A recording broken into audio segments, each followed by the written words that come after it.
Student good morning. कैसे हो आप सब? आप सबका एक बार फिर से स्वागत है आपके अपने ऑनलाइन क्लासेस में। आई होप, आशा करते हैं कि आप सब अच्छे से घर पे स्टडी कर रहे होंगे, तो करनी भी चाहिए आप सबको स्टडी आपके अपने घर पे। ठीक है, तो आज हम स्टार्ट करेंगे यूनिट नंबर 8 क्लास 12th की फिजिक्स की unit number 8 atom and nuclei. तो सबसे पहले तो हम पढ़ते हैं एटम के बारे में कि एटम होता क्या है। एटम होता क्या है? एटम जो है वो स्मॉलेस्ट पार्टिकल है, 9th क्लास में पढ़ चुके हैं। Atom is the smallest non divisible unit of matter. Atom is the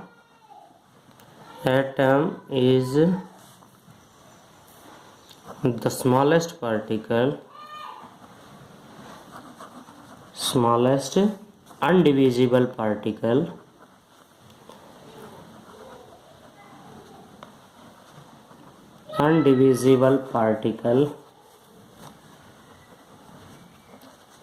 of matter। इसके बारे में डिफरेंट साइंटिस्ट ने डिफरेंट थ्योरीज को डिस्क्राइब किया था। तो जैसे डाल्टन की थ्योरी आई थी, Rutherford, J Thomson, Bohr's atomic model. तो Dalton was the first one of the who told that matter is made from atoms. सबसे पहले डाल्टन ने क्या कहा था? डाल्टन की जो थ्योरी थी उसने कहा था कि एटम जो है वो मैटर जो है वो एटम से मिलके बना हुआ है। ठीक है, उसके बाद जे थॉमसन, फिर जे थॉमसन आ गया था। जे थॉमसन ने भी इलेक्ट्रॉन की खोज, try to explain about the atoms, negative and positive charge particles. और उसके बाद रदरफोर्ड। तो रदरफोर्ड जो है सबसे इंपॉर्टेंट स्टेप रहा रदरफोर्ड का। तो रदरफोर्ड एटॉमिक मॉडल के बारे में हम स्टडी करेंगे आप कि रदरफोर्ड का एटॉमिक मॉडल क्या था। रदरफोर्ड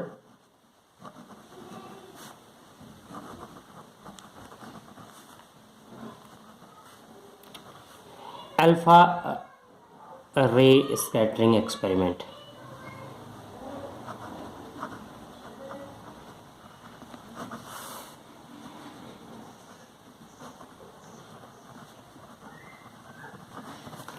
रदरफोर्ड्स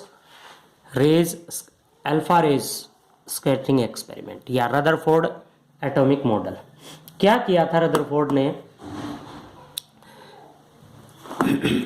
उसने एक गोल्ड फॉयल ली,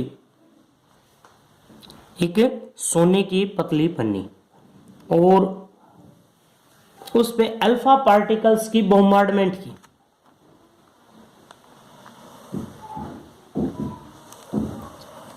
अल्फा पार्टिकल्स की बॉम्बार्डमेंट की उस पे। अब बात करें कि अल्फा पार्टिकल्स होते क्या हैं। अल्फा पार्टिकल्स की उसने उस पे बॉम्बार्डमेंट की थी। अल्फा पार्टिकल वो पार्टिकल होते हैं जिनके ऊपर 2 पॉजिटिव चार्ज होता है, 2 पॉजिटिव चार्ज के बराबर 4 टाइम्स मास, और इनका जो मास है 2 पॉजिटिव ई, ये पॉजिटिव 2 ई के बराबर उनके ऊपर चार्ज होता है। 2 पॉजिटिव चार्ज अल्फा पे, और इनका जो मास है प्रोटॉन के मास का 4 गुना होता है।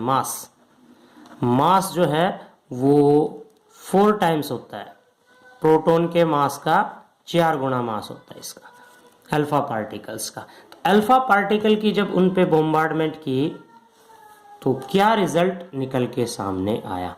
क्या रिजल्ट निकल के आया? तो उसने क्या देखा कि मोस्ट ऑफ अल्फा पार्टिकल तो सीधे निकल गए, लेकिन कुछ ही अल्फा पार्टिकल जो थे वो अपना पाथ चेंज कर गए, और जो सेंटर से पास हो रहे थे वो वापस उसी डायरेक्शन में आ गए। तो इससे क्या कंक्लूजन निकला कि अल्फा पार्टिकल जो सेंटर के बिल्कुल स्ट्रेट में जा रहा था वो वापस क्यों आया? क्योंकि पॉजिटिव चार्ज है अल्फा पार्टिकल पे, और एक ऐसा पार्टिकल या एक ऐसी जगह है इस गोल्ड फॉयल के अंदर कि जहां पे इस पूरी बॉडी का मास कंसंट्रेटेड है। कैसा? अगर हम मान के चलें कि पॉजिटिव चार्ज वहां पे है, तो पॉजिटिव पॉजिटिव के अंदर रिपल्सन हो रहा है, पॉजिटिव पॉजिटिव के अंदर रिपल्सन हो रहा है। तो उसने यहाँ पे डिटेक्टर लगा दिया और देखा कि ये वापिस आ गया। तो उससे क्या कंक्लूजन निकला? कंक्लूजन ये निकला, it was found that most of alpha particle passed through the gold foil without any deflection. ज्यादातर तो विदाउट एनी डिफ्लेक्शन पास हो गए उसमें से। ओनली केवल और केवल फ्यू पार्टिकल्स 0.14%, केवल कुछ परसेंट यानी कि 0.14 ए फ्यू पार्टिकल्स डिफ्लेक्ट हुए। वो लगभग कितने एंगल के ऊपर डिफ्लेक्ट हुए? वो डिफ्लेक्ट हो गए ऑब्ट्यूज एंगल पे। ऑब्ट्यूज एंगल, ऑब्ट्यूज एंगल को अगर हम डिफाइन करना चाहें तो देखिए किस तरह से, कि कुछ ही थे जो जैसे ये गया और अल्फा पार्टिकल वापस आ गए इधर से। ये जो एंगल है वो obtuse angle, theta is greater than 90। A few particles और केवल ओनली वन अबाउट ऑफ, केवल एक, only one out of approximately 8000 particles. 8000 में से कोई एक पार्टिकल था जो 180 पे वापस आया, घूम के इसी पे वापस आ गया, इसी डायरेक्शन में, थीटा की वैल्यू 180 पे। ठीक है, तो यहां से उसने क्या कंक्लूजन निकाला कि ऐसी जगह है जिसपे ज्यादातर पॉजिटिव मास है। उस गोल्ड फॉयल के अंदर कोई ऐसा स्पेस है जहां अल्फा पार्टिकल 180 के ऊपर बैक हुआ है। वो जगह है जहां पे 180 पे बैक हुआ है, वो आपका ऐसा सेंटर जहां पे इस पूरी बॉडी का पॉजिटिव मास कंसंट्रेटेड है। क्योंकि अल्फा पार्टिकल पे पॉजिटिव चार्ज है, पॉजिटिव पॉजिटिव में रिपल्सन हो गया। तो यहां से उसने क्या किया? न्यूक्लियस की खोज की, कि एटम के अंदर जो सेंट्रल कोर है उस पे उस पूरी बॉडी का पॉजिटिव मास कंसंट्रेटेड है, पॉजिटिव मास कंसंट्रेटेड है। इससे अपने पास एक और नई डेफिनेशन आ गई जिसको कहते हैं distance of closest approach. Distance of closest approach, distance of closest approach.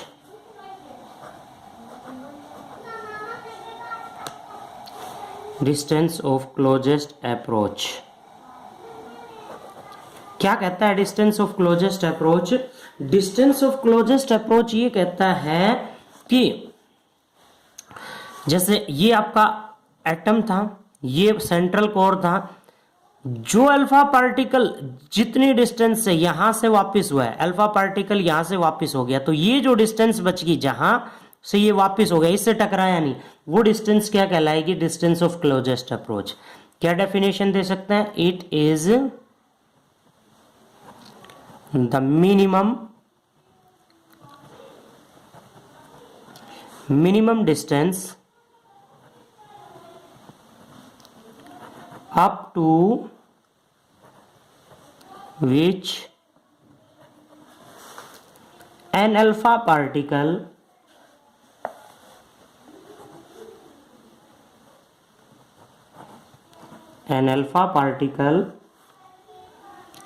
traveling towards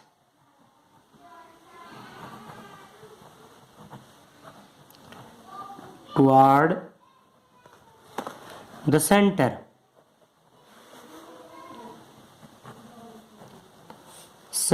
of gold foil या gold nucleus,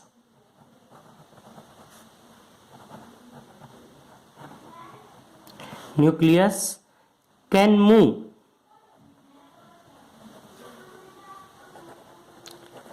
before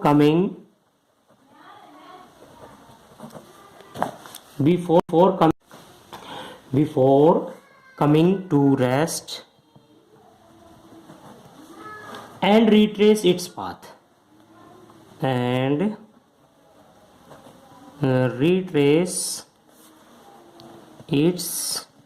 path.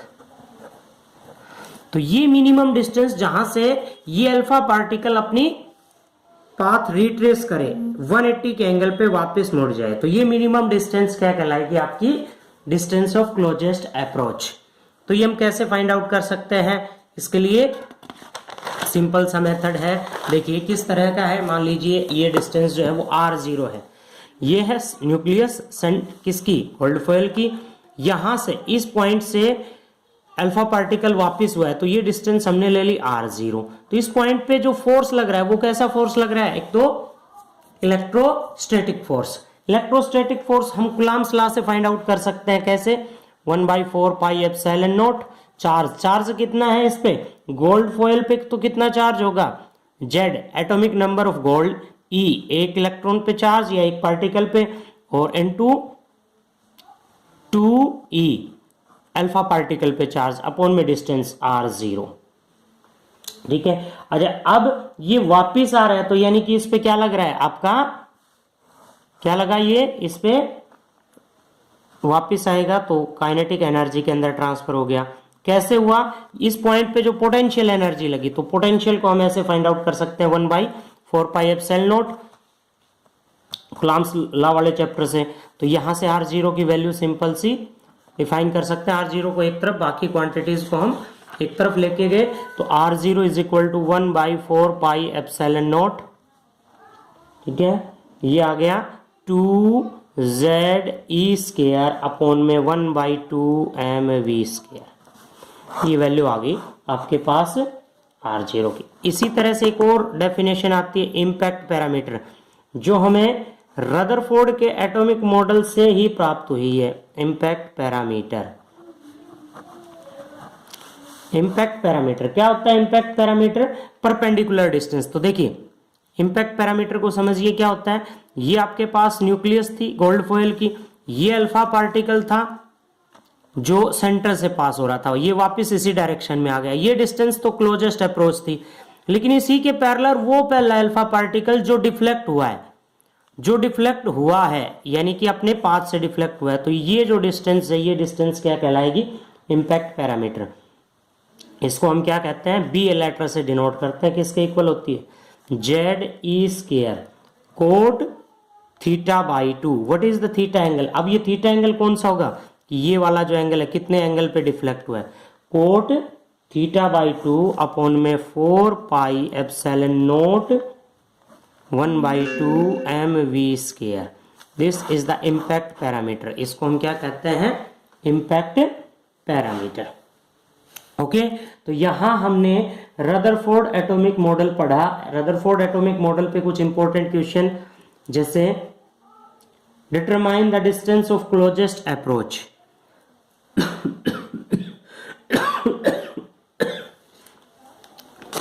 Determine the distance of closest approach एक क्वेश्चन है।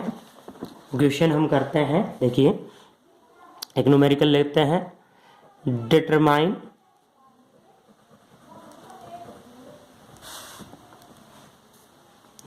distance of closest approach, distance of closest approach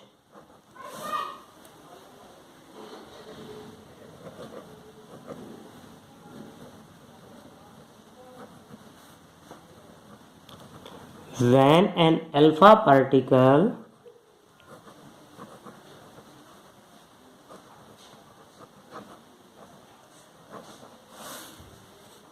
of kinetic energy 4.5 mega electron volt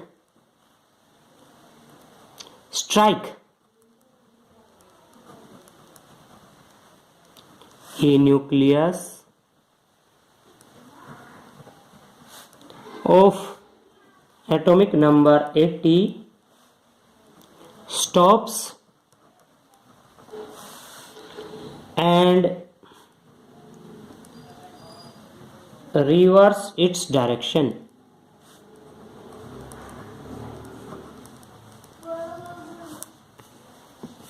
तो देखिए यहां पे अपने पास ये question है जिसमें काइनेटिक एनर्जी जो दी हुई है, जो गिवन है, हम लिख लेते हैं। काइनेटिक एनर्जी है यहाँ पे 4.5 मेगा इलेक्ट्रॉन वोल्ट। इसको हम इलेक्ट्रॉन वोल्ट में कन्वर्ट करते हैं तो 4.5 इंटू 10⁶ से मल्टीप्लाई इलेक्ट्रॉन वोल्ट, ठीक है। और इलेक्ट्रॉन वोल्ट को भी वोल्ट में कन्वर्ट करते हैं तो आपके जूल में कन्वर्ट करते हैं तो आपके पास क्या आ जाएगी 4.5 इंटू 10⁶ मल्टीप्लाई 1.6। एक इलेक्ट्रॉन पे कितना चार्ज 10⁻⁻19 जूल, ठीक है। ये आ जाएगा आपके पास। जेड एटॉमिक नंबर कितना दिया हुआ है 80। R0 की वैल्यू फाइंड आउट करनी है, डिस्टेंस ऑफ क्लोजेस्ट अप्रोच। तो formula 1/4 pi epsilon not 2ZE² upon में काइनेटिक एनर्जी। ये आपके पास क्या था फॉर्मूला किसका, डिस्टेंस ऑफ क्लोजेस्ट अप्रोच का। तो ये सब वैल्यू हम यहाँ पे सिंपली पुट करके और फाइंड आउट कर सकते हैं। ये आप इजीली फाइंड आउट कर सकते हैं, ठीक है। तो what do you mean by zinc, एक और वर्ड आ गया, देखिए अपने पास क्वेश्चन है what do you mean bye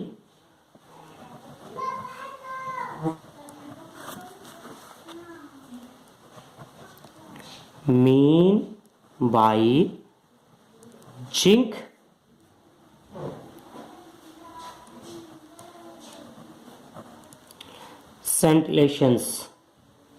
स्कैंटिलेशन।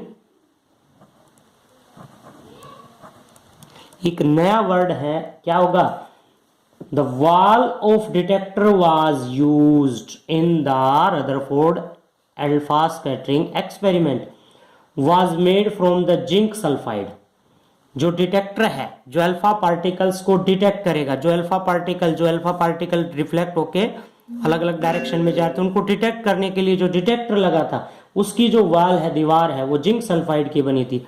When alpha particle strikes zinc sulphide screen, और जब अल्फा पार्टिकल टकराते हैं जिंक सल्फाइड की स्क्रीन के ऊपर तो spot of light is produced, यानी कि एक लाइट का धब्बा प्रोड्यूस होता है। This spot of light is called zinc scintillations. Okay, तो ये कुछ क्वेश्चन थे अल्फा पार्टिकल पे। अगला जो है इसमें वो आपके पास आएगा बोहर्स एटॉमिक मॉडल, वो आएगा बोहर एटॉमिक मॉडल। तो नेक्स्ट है आपके पास Bohr atomic model. Bohr's atomic model,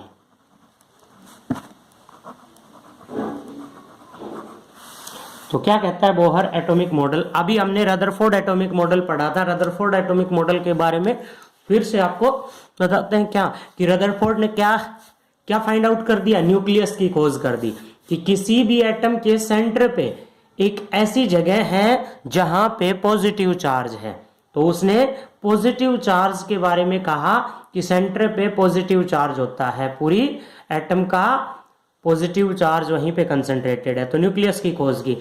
Rutherford atomic model ने ये किया। अब पढ़ेंगे Bohr's atomic model.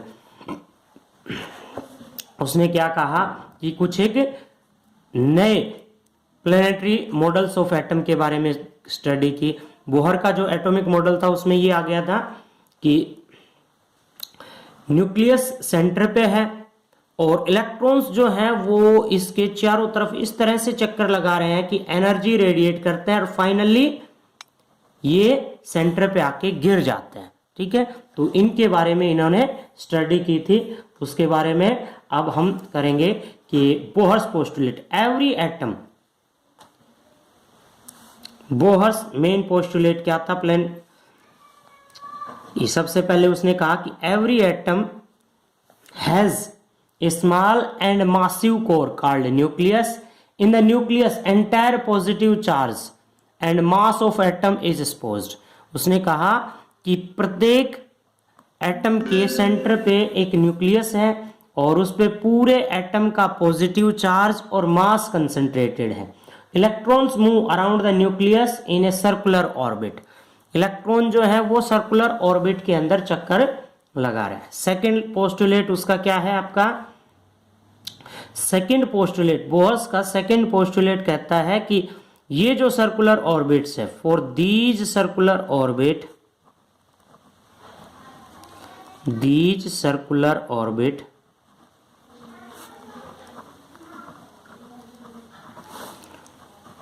The angular momentum, angular momentum किसके बराबर होगा, angular momentum mvr is equal to होगा integral multiple of h by 2 pi. Angular momentum integral multiple of h by 2 pi के equal.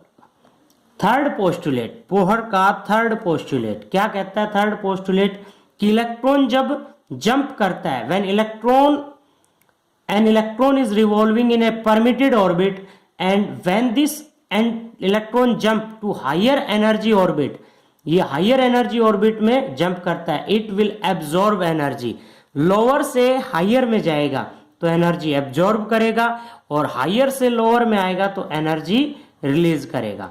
E is equal to E2 minus E1 is equal to H mu. यहाँ पे mu क्या है, frequency, H क्या है, Planck's constant. ठीक है, तो ये बोहर के मॉडल के 3 पोस्टुलेट्स थे। तीनों पोस्टुलेट्स के बारे में आगे डिस्कस करेंगे।